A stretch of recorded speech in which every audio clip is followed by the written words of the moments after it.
타인에게 험담이나 갑질을 일삼는 무례한 사람들이 있다. 무례한 사람들은 생각보다 곳곳에 포진해 있다. 가까운 가족을 포함해서 친구나 직장 동료 중에도 아무렇지 않게 막말을 내뱉는 사람을 만나기도 한다. 제멋대로 무리한 언행을 남발하고 단순한 말장난이라며 가볍게 여기는 사람들도 있다. 듣는 사람 입장에서는 진짜든 장난이든 기분이 좋지 않은 것이 사실이다. 이따금씩 무례한 사람들을 마주치면 굳이 상대하지 않고 피하는 게 상책일 것이다. 그러나 일상에서 자주 보거나 교류할 수밖에 없는 사이라면 회피는 본질적인 해결책이 될 수 없다. 무례한 사람에게는 자신의 행위가 잘못되었음을 각인시켜줄 필요가 있다. 각 대화법을 통해 자신에게 가장 알맞는 방법을 찾아보자.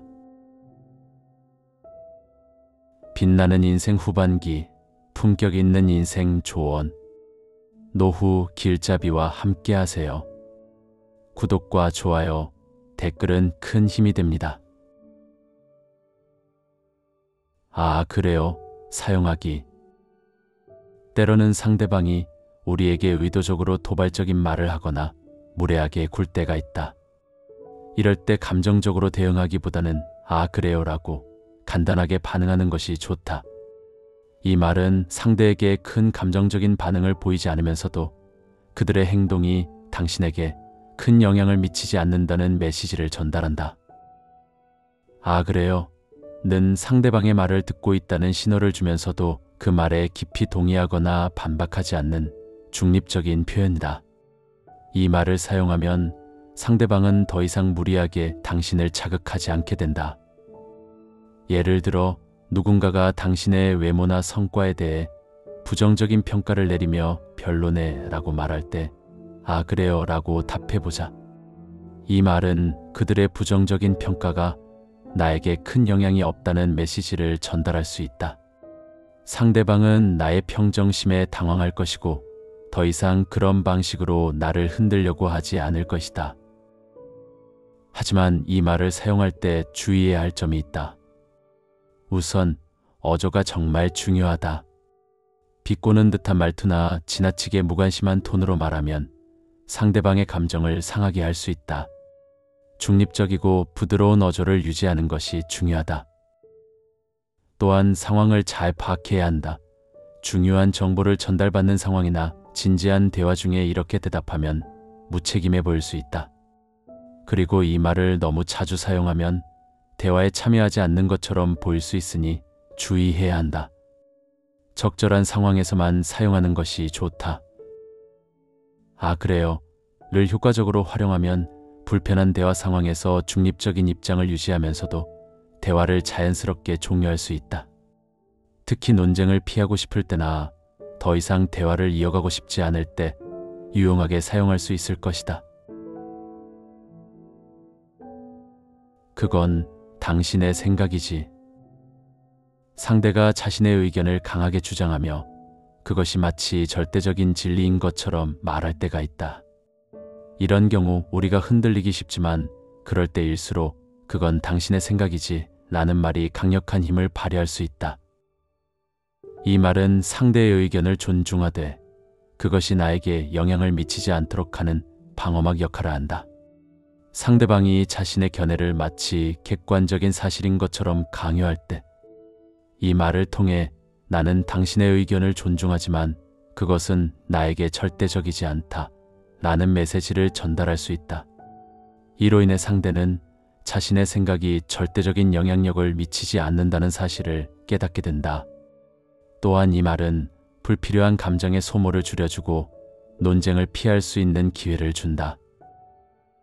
예를 들어 누군가가 이건 이렇게 해야 해 하고 단정 지을 때 그건 당신의 생각이지 라고 이야기하면 상대방은 자신의 의견이 절대적이지 않다는 사실을 인지하게 될 것이고 더 이상 그 의견을 강요하기 어렵게 될 것이다. 하지만 이 문구를 사용할 때 주의할 점도 있다. 톤과 어조가 중요하다. 비꼬는 듯한 말투나 공격적인 태도로 말한다면 상황을 악화시킬 수 있다. 따라서 차분하고 중립적인 어조로 이야기하는 것이 핵심이야.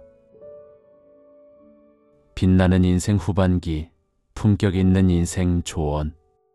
노후 길잡이와 함께하세요. 구독과 좋아요, 댓글은 큰 힘이 됩니다. 그나저나 사용하기. 대화가 불편하거나 상대가 끊임없이 부정적인 이야기를 이어갈 때, 그나저나 라는 말로 주제를 전환하는 것은 정말 유용하다. 이 말은 상대방에게 이야기를 다른 방향으로 돌리자라는 신호를 보낸다.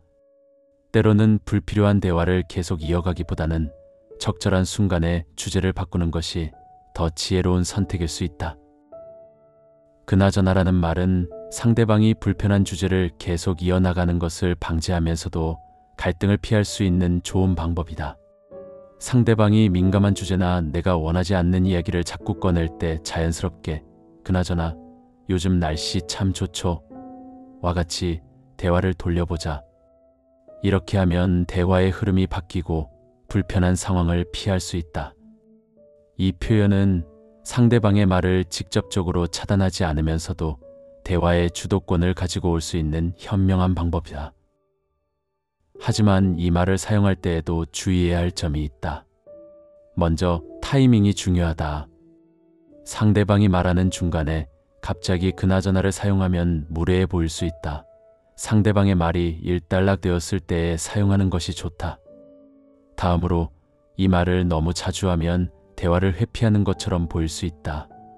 정말 필요한 상황에서만 사용하자. 그나저나를 적절하게 활용하면 불편한 대화 상황에서 우아하게 빠져나올 수 있다. 상대방의 감정을 건드리지 않으면서도 원하지 않는 대화를 종료하고 새로운 주제로 넘어갈 수 있다. 빛나는 인생 후반기, 품격 있는 인생 조언. 노후 길잡이와 함께하세요. 구독과 좋아요, 댓글은 큰 힘이 됩니다. 이 세 가지 말은 단순하지만 상황에 따라서 매우 강력한 도구가 될 수 있다. 그건 당신의 생각이지, 는 상대방의 의견을 존중하면서도 그것이 당신의 생각이나 감정을 지배하지 않도록 하는 방패가 된다. 그나저나는 불필요한 대화를 끊고 대화의 주도권을 가져오는 데 유용하다. 아, 그래요는 감정적인 도발에 흔들리지 않고 차분하게 대응할 수 있는 방법이다. 이러한 표현을 적절하게 사용하면 불편한 사람들과의 대화에서 나의 입장을 지키고 감정적으로 소모되지 않으면서도 현명하게 상황을 이끌어갈 수 있다. 빛나는 인생 후반기, 품격 있는 인생 조언. 노후 길잡이와 함께하세요. 구독과 좋아요, 댓글은 큰 힘이 됩니다.